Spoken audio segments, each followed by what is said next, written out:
ஒரு மான் ஓடிக்கொண்டிருக்கிறது. அங்கே ஒரு வேடன் அம்பை குறிவைத்துக் கொண்டிருக்கிறார். வேடனிடம் இருந்து தப்பித்து விடலாம் என்று காட்டை பார்க்கிறது. காடு தீப்பிடித்து எரிகிறது. திரும்பி பார்க்கிறது. அப்பொழுது காட்டிலிருந்து புறப்பட்டு வந்த ஒரு புலி மானை பார்த்து கொண்டு நிற்கிறது. இந்த பக்கம் போகலாம் என்று இடது பக்கம் திரும்பினால வானத்தில் இருந்து பேரி கேட்கிறது.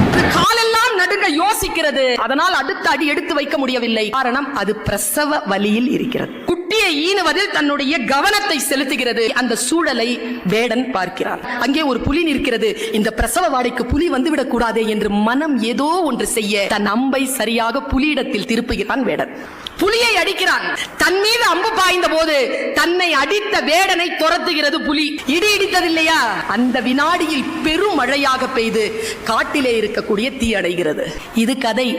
சொல்லும் நீதி என்ன தெரியுமா? நீ உன் கடமையை முழுமையாக செய்தால் உன்னை சுற்றி இருக்கக்கூடிய பேராபத்துகளை இயற்கை பார்த்துக் கொள்ளும்.